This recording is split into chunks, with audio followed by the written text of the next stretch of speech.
All right, so this is kind of Bears quarterback week here on Study Ball.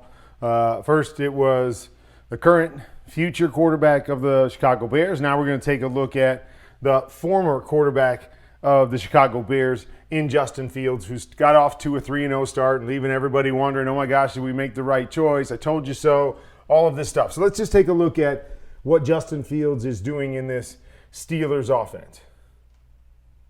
Okay, so here's the first thing. One of the things that he had trouble with, and ironically enough, it was what Caleb's having some trouble with now, is that when he comes back and his first guy's there, they're both very good. You know, they can get the ball out, they can throw the football. When their first guy's not there, it's the processing from 1 to 2 that we want to continue to look at with the process. Okay, so we're coming out here, and we've got a quick out on the outside. So we're looking at the quick out, okay?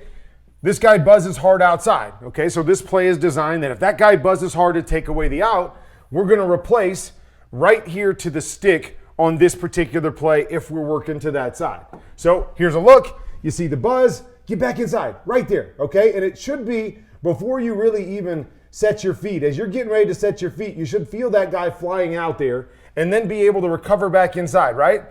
2-yard separation right here. Get to that next guy. Get that completion. Not going to be a huge completion, but we got to be able to get through it on time, and it leads to a sack here. And I always hate in these study balls to start with kind of a negative play, but I'm really just going through the tape, and it was the first play that I picked out from the 19 plays I picked from this game. So, I don't want anybody to think, oh my gosh, it always starts with a bad play. Nope, I just line them up, and my playlist comes out how they played out in the game. And sometimes that's good because we can see a play that happens early in the game, and then did they learn from that? Did they get better? Did they call that play again? How did it work out the next time? So it tells us something.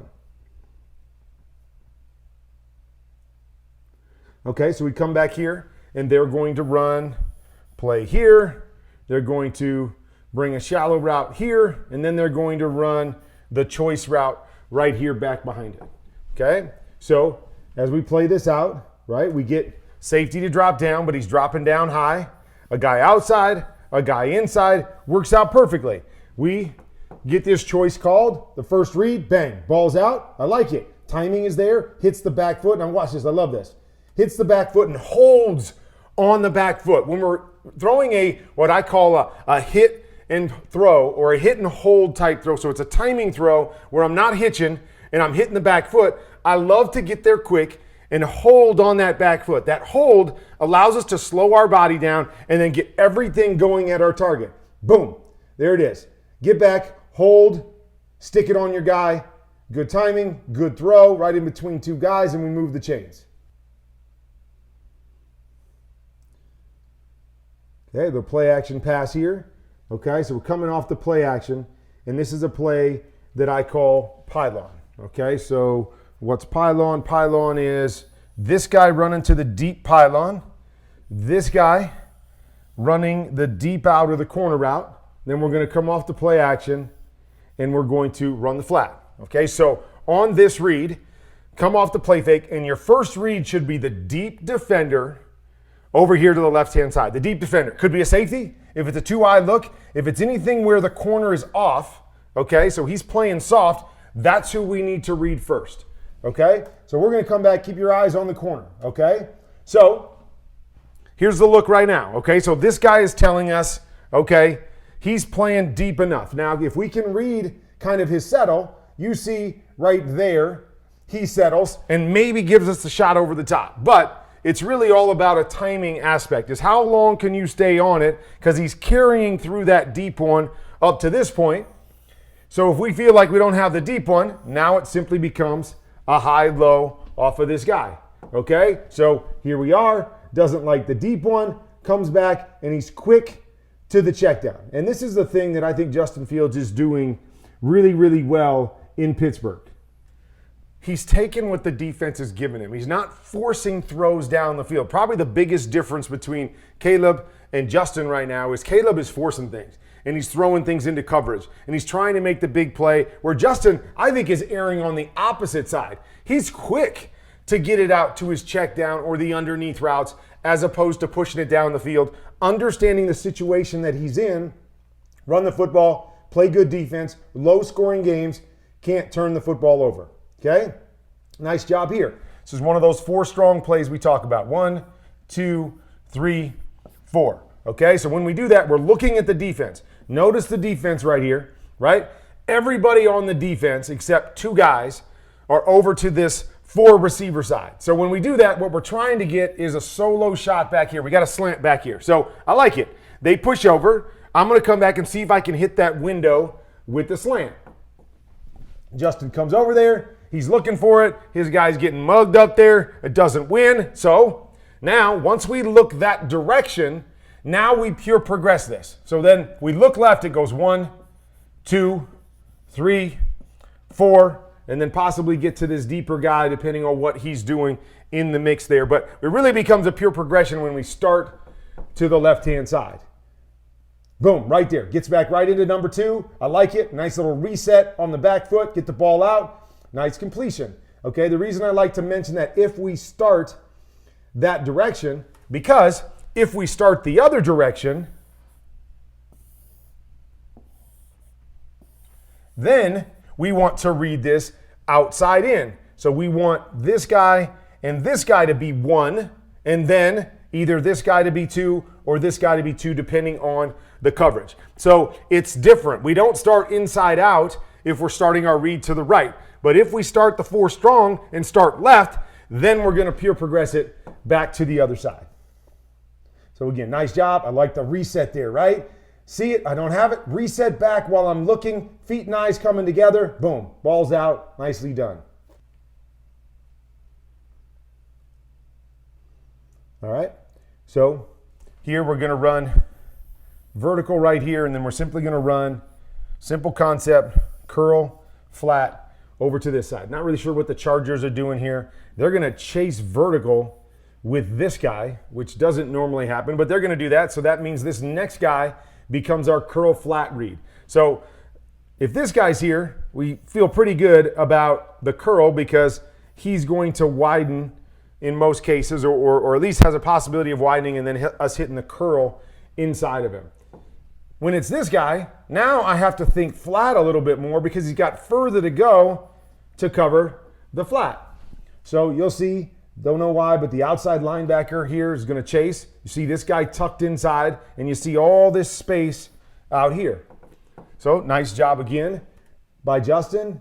Come back. That guy stays tucked inside. Can't really have my curl throw. Boom, ball's out on time. Underneath, not getting huge plays, not creating huge plays. We're making the right play, and we're moving the chains, and we're not turning the ball over, and we're winning football games. Okay, so right here, right? So you're going to watch his feet here on this one, but we're going to run a corner. We're going to run pop here, and we're going to run a flat. Okay, so I always like to teach different things, but the first thing we'll just talk about Justin. First of all, watch his feet. See how he's bouncing with his feet here? You see that compared to the other ones where it was back, set your feet, I'm confident, know what I want to read, boom, ball's coming out of my hands, and I'm good. Here, he comes back right away, and he's kind of bouncing, and he's kind of unsure what I'm doing right here, okay? So here's the thing about this play. So whether you're reading this hook to flat, or whether you're reading this corner to flat, you're going to read the flat defender on this particular play. Okay, so what do I mean by that? So we got to figure out who the flat defender is here. Okay, so if you think the flat defender is this guy here on the hook flat, okay, and he stays tucked inside, then we're throwing the flat on this particular play. So find that guy. If you believe this is cover 2, safety high, and cover 2, now our flat defender is the corner here. So either way on this play, you've got to decide. First thing is, do you feel it's corner off or do you feel it's cover 2?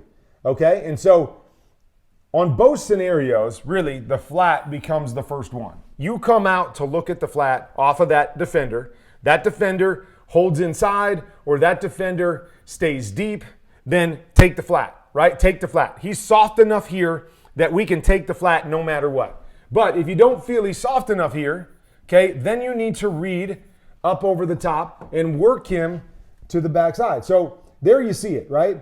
There's the read. It's an outside read right here. He's looking inside, okay? And again, I don't know the read. I don't know what they tell him, but they tell him to go inside first. Okay, no problem. Inside first. Then you got to get outside and you got to read this high-low. And both of these guys, if you throw the ball in the right position over here, or you throw the ball to the flat, both these guys are really open right there. But he gets stuck on his number one guy and then has to try to make a play, okay? And he actually does make this completion lane, okay?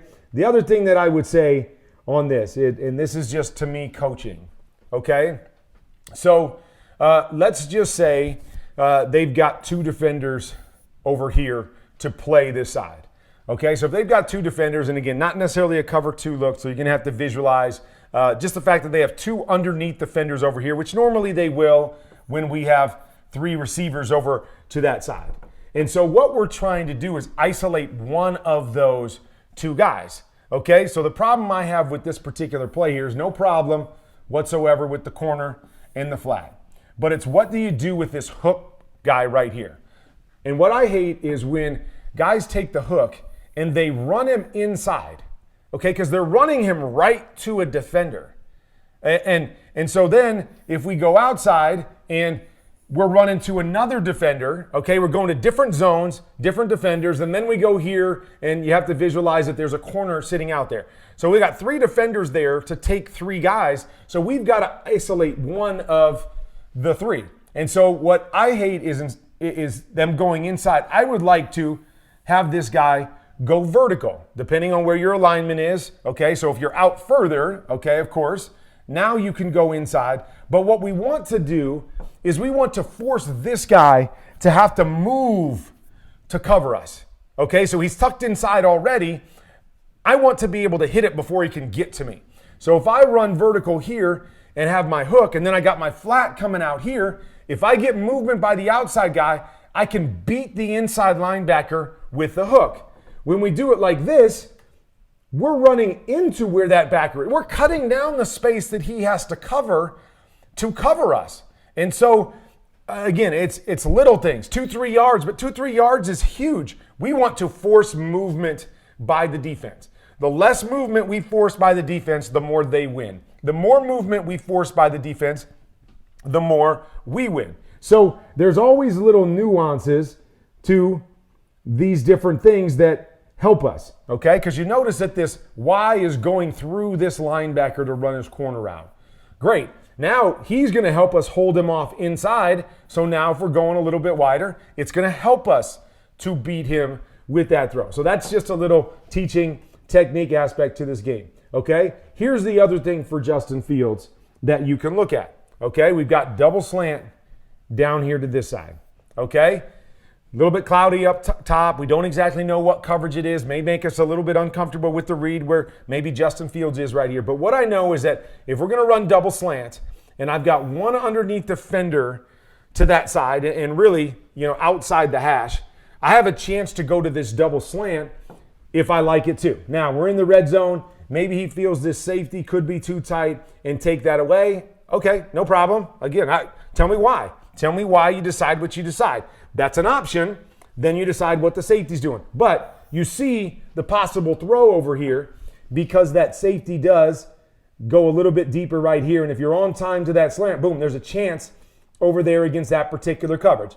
Not saying he should go there or he shouldn't. Just saying, hey, if you get this look and you're unclear to the top, peek down here. You get the look in terms of underneath coverage down low. Maybe there's a shot because down here everything's quicker. Catch, throw, get it on your guy Pickens over here, and maybe we got a shot. So just a thought.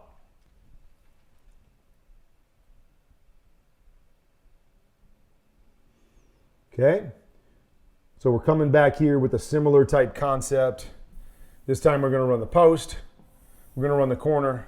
And we're going to, instead of have a flat, we're going to have a shallow coming over here. So cutting the field in half, things that I think Justin's always been better at. So he comes here, right? Good read. We get cover two. Okay, so cover two on this particular play, we read the flat defender. Corner, shallow, read the flat defender. He gets depth right here. Again, things that Justin's doing really well. Not forcing it, not trying to make a big play, take what the defense is giving you. Nice throw right there. Pick up 5, 6, 7 yards.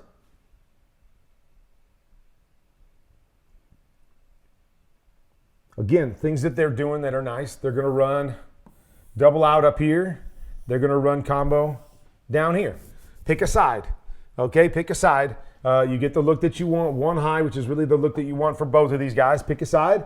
He picks down here, gets back. Again, see the pause. Back, pause on the back foot. Get loaded up. Wait for your guy to come. Boom. Put the ball right on him, right? Good defense. Maybe could have been caught right here, but it's a good throw and good process once again by Justin Fields.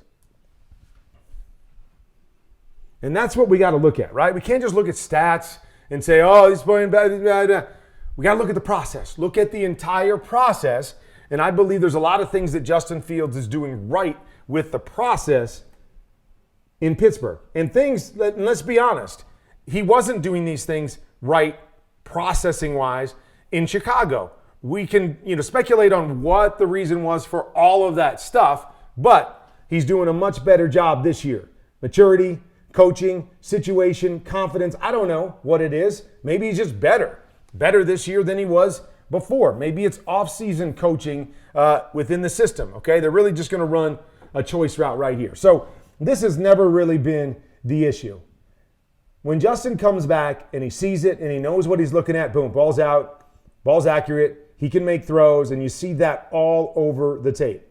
So sometimes that confidence can simply come down to, man, they're calling good plays, so my first guy's open, so I can just go back, see it, throw it, and complete it, and I'm not having to do as much processing. So there's just a lot of factors that go into all of this. So that's why we just have to look at it play by play, okay? So this is a tough one here, all right, because we're going to run basically all slants, and I hate all slants.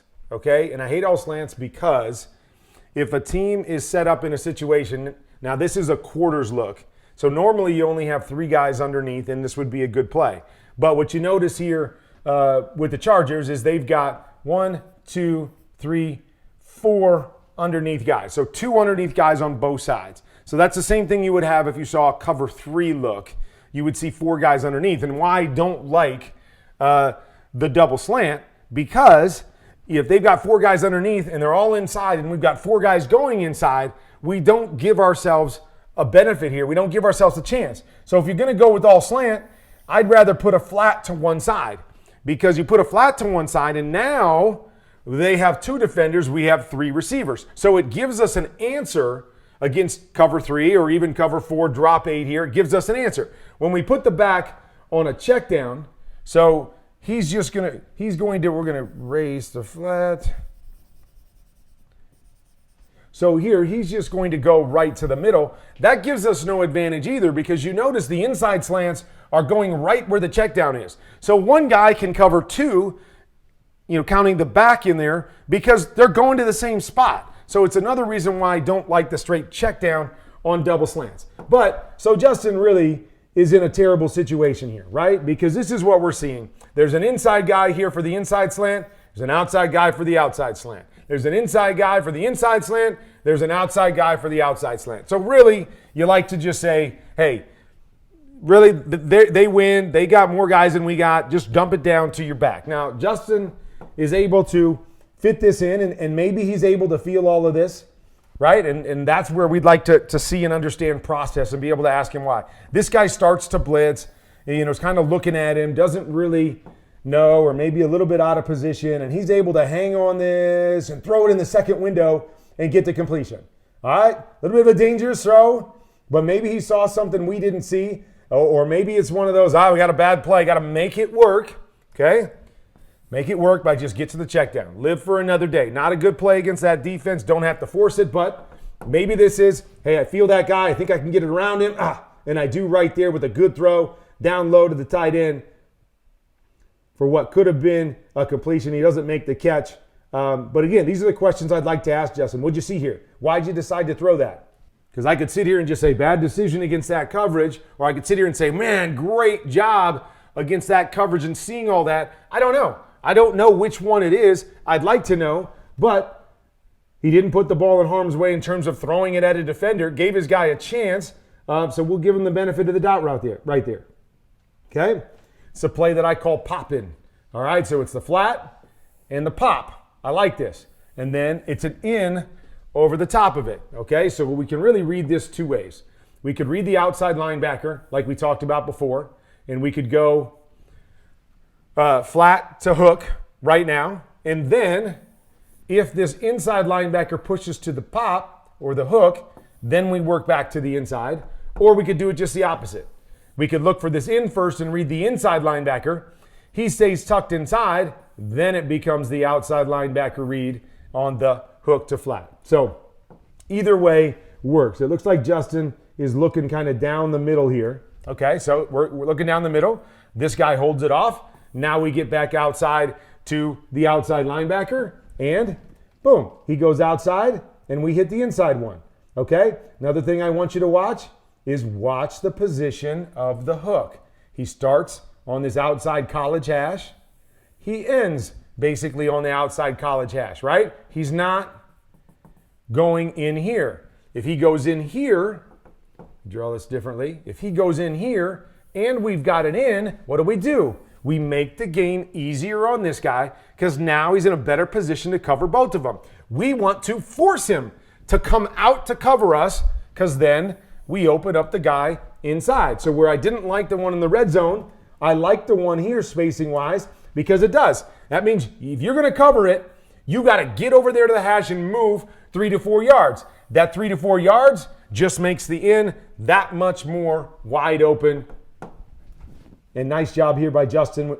Again, I think he read it inside out. Okay, that guy holds it off, then he works out. And some teams could just say this is pure progression. Go 1 to 2 to 3. Once again, I don't know. Or is he seeing this guy fall and then coming back and reading this guy and then getting the hook? But either way, he's getting to the exact right guy on this play.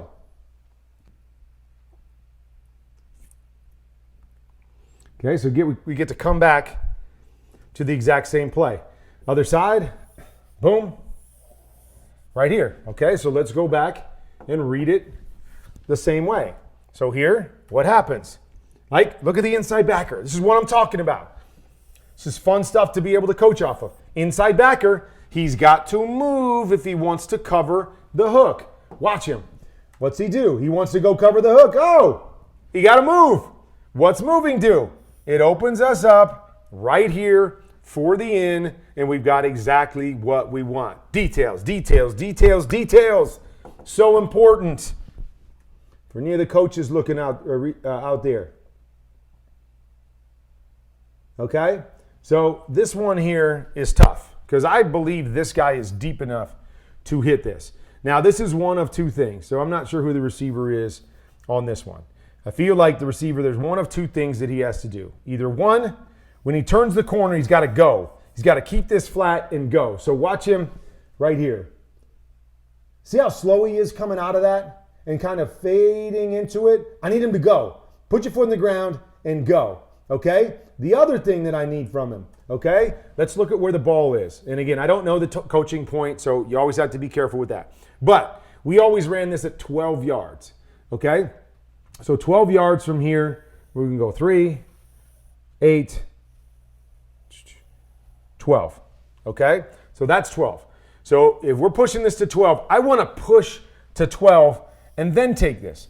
Why, Kurt? What does that do? Okay, it does a couple things. Obviously, it helps the quarterback with timing so he can get it out where he wants to and when he wants to get it out. And you're not rushing this, so now he's playing a little bit behind the 8 ball. But the other thing is understanding this guy's responsibility. This guy's responsibility is deep. So we've got to threaten him deep. I already told you that I thought he was deep enough on the snap, right? So he's already 14 yards from the line of scrimmage, okay? So if we keep pushing him to this 12-yard mark, he's going to keep going back. But once we shorten this, it allows him the opportunity to break on it because we're not threatening him deep. So we've got a short, quick route. Look at him drive. Look how he's able to drive before the ball gets there. Right? Look at all those steps he's able to take before the ball gets there because of, again, I think the kind of slow part of the route and also because he's not threatening him deep, and that's what gives this ball a problem, not to me, Justin Fields' timing.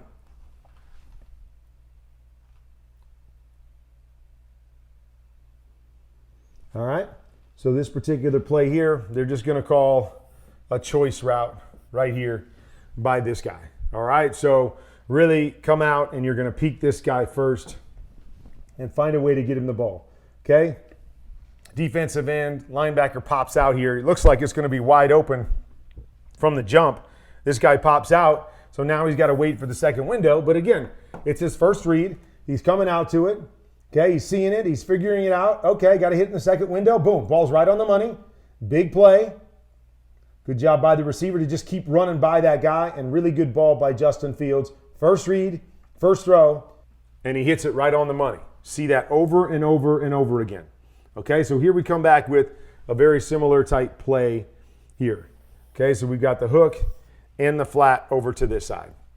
Okay, the first thing that I'm going to say is this is a tough concept against a cover 2 look. Remember, we had the corner down in the red zone, which makes this better against cover 2 if we have that. Okay, and I'll tell you why in a second. So in cover 2, why we don't really like this play is because they've got somebody who's already in the flat, responsible for the flat. They've got somebody already in the hook area that's responsible for the hook. So we're not able to isolate any one guy. If we put the corner up over the top, now we can't isolate the outside backer anymore because he's the guy that's playing the hook, but we can high-low the corner so it puts a guy in conflict one way or another.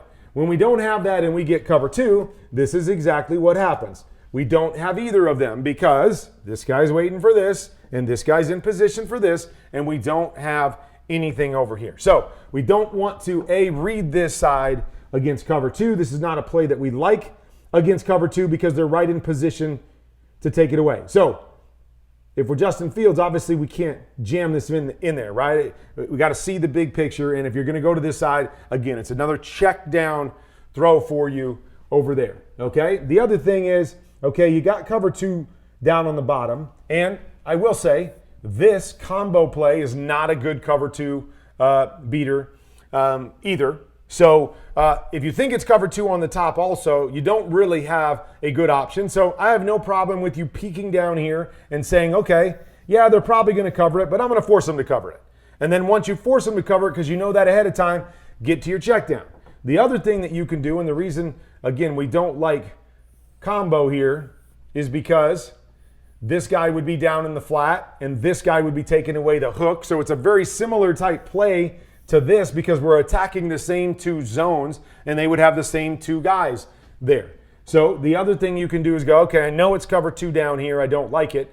It could be quarters up here with this deep safety. Maybe I have a chance to isolate this defender here. Maybe I don't. Maybe I do. Maybe I don't. But maybe I have a chance there. So there'd be no problem going, okay, probably don't have it up top either, but let me verify it up top. And if I don't have it either side, just get to your check down. Okay, so we saw the bottom, it wasn't open. There's the top. Okay, it's a softer 2 if it's a 2, or it's a quarters. Against quarters, again, we don't always like the slant against quarters because usually the safety's in a position to blow it up. But a deep safety and then the backer tucked inside, we get a shot to the other side. I'm not saying Justin Fields is wrong here just because that comes open. I'm just saying those are the 2 options that you have. Both could be bad against cover 2. You just guessed on one side or the other. It was cover 2 over here, so it's not a good play. Just don't force it and always be ready to get to your check down.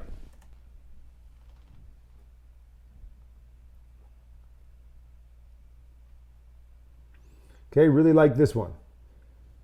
All right, so this is a play where it looks like we're going to run hook, hook, stop, stop, and then check down.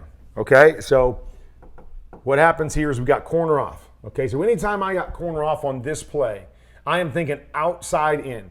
Outside in, they're going to end up dropping down, so it really just becomes a cover 3 look. But I'm going to think outside in. Inside out, or really inside if it's a 2 high shell and I don't have corners off. But when I got corners off, outside in. Now he does peek inside here. So I'd like to see him get this out a little bit quicker to the outside and just know, once they drop down, right? And this is why. Because there's all these bodies inside. We're going to go outside first, okay? So follow me here. We're going to go outside first. So this is our first read. If this guy buzzes hard outside, okay, then we're going to work this next guy off of the back and the hook. So we've got 3, they've got 2. We're going to read it that way, okay? But we're always going to start outside. Nicely done right here. Get back, see the rotation, get the ball out. Nice throw outside for the completion. But again, why I say a little bit quicker, right? We want that ball coming out. So the route is run right here at the 37-yard line. But the route is caught back here on about the 42-yard line. So we've got 5 yards that we miss, okay, maybe 4 yards, that we miss right there because we're a little bit late on the throw because we peeked inside first. But he got to the right place, and it's a really good ball to the outside number. Okay, this is a tough play right here, okay, because we're running basically seams here with hitches on the outside. I talked about this in a study ball a couple weeks ago. All right, so we get middle closed and we love double seams. We love double seams because there's a great opportunity to isolate that safety and hit one of those seams for a big play.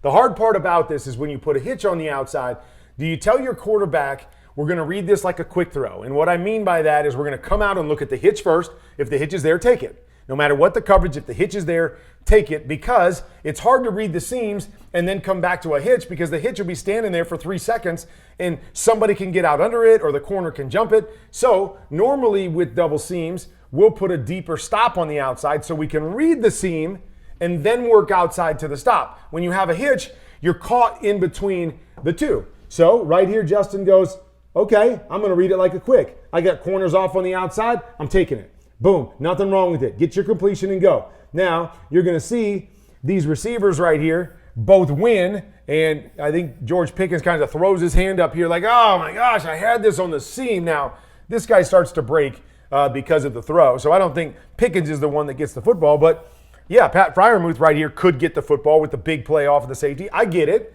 but you have to understand, how are we telling the quarterback to read it? Like a quick, get it out right now, or like a seam where now I'm going to read the free safety. He holds on the backside. I may have a touchdown right here. But again, you got to understand what the quarterback's going through when you give him a quick throw on the outside and an intermediate throw on the inside. What do I do, coach? What do I take? Because I don't want to be late coming back to the hitch because then I may not have it. And so that's the dilemma you face on this play that I call hiss. Hitches on the outside, seams on the inside.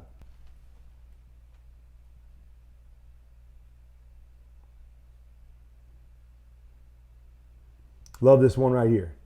Okay, and so again, I don't know what they're telling him here, but to me, this is kind of like that same thing. Double seam here, running a go, and then we're going to run the underneath this. So I'm going to read the free safety. And the free safety tells me to go down here to the bottom. Then I'm going to come back and I'm going to feel this outside linebacker. If he carries, I'm going to hit the under. If he sits, I'm going to hit the seam up over the top. But here you see it. Comes back. He gets the safety kind of working in the middle of the field. Boom. Ball's out of his hands. Back foot, quick hitch. Lines up, drills it. Great throw. Great timing on the throw. Confident in what he's doing. And he's able to come back and rip it. Really, really well done there on that throw. Okay, so here's, again, one of my problems with pure progression. Okay, so we're going to run a pure progression. Out, corner, return, swing. Okay, so it's just 1, 2, 3, 4 right here. But oftentimes when you have pure progression, okay, you go to a side that you may not really like initially because I have to read 1 to 2. And then you get through things quicker because you're like, okay, I got to get to the backside and see what's going on over there and get through my progressions. So I get through things faster instead of going, hey, I'm reading the left side. Be patient and read the left side. And so here's a great example of it right here. So they got the out and the corner. So we're going to read the outside defender. We got the outside defender all ready to flatten his feet right here. And we got this shot up over the top. There it is. There's the corner, right? That's as open as it gets in the NFL, and there's the corner right there. But you see, right now, where are Justin's eyes? Justin's eyes are already back to this side. And so that's my problem with a lot of pure progression. It forces quarterbacks to play too fast. Instead of coming out and saying, hey, I'm just reading this high-low, give it a chance, let it play out. If I don't have it, get to my check down. Instead, it's like, okay, you got to see 1, you got to see 2, you got to get to 3, you got to get to 4, and we're playing so fast that we miss an opportunity for a huge play right here because we got the perfect coverage. We want this high-low against cover 2. So I can read this corner and take that shot. Going through it too fast. Now he gets to the right guy as he goes through it. They jump the return. He kicks it out to the swing. Great. The process works out and he gets it to the right guy on the backside, but he misses a huge opportunity on the front side. My problem with pure progression. Want my quarterback to feel comfortable picking a side, letting that play out because I know it's good against that coverage and not missing these opportunities that I see missed every Sunday afternoon.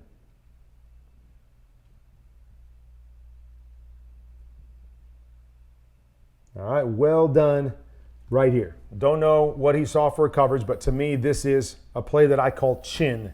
Okay, so it's a choice route underneath and an in route over the top. Choice and an in, chin. Okay, so his first read is going to be this choice. So he's going to come back and read the choice and really read the defender that's in position to cover the choice. That guy stops his feet, plants, is jumping the choice, and so the in is right up over the top of it. Confident, knows what he's looking at, sees that defender, boom, hits it right behind it. Now, again, think we could help. I always like to run my choices to bounce outside and then push up. Okay, why do we bounce outside, Kurt? Because A, my first option is to break outside because that's where the easiest throws are in a lot of defenses is outside. Yes, big plays are inside, but the easier throw is outside. So that's the first thing is I want to try to get outside leverage so I can break outside and stay away from those bodies that my quarterback has to see. The other thing is when I widen, if this guy's covering me, what's he got to do? If he's going to cover me, he's got to widen. What does widening do? It opens up the window for the in back behind it. Because you see right here, because he goes straight up the field, right? It's a little bit dicier right here for him to get the football because this guy is in a better position high-low. We get him 2 more yards outside, opens this up even more, makes it easier, but nonetheless, boom. See it? Get it out. Put it right on your receiver, money, let him do the rest, and he goes and gets a touchdown. Nice throw, nice read by Justin Fields.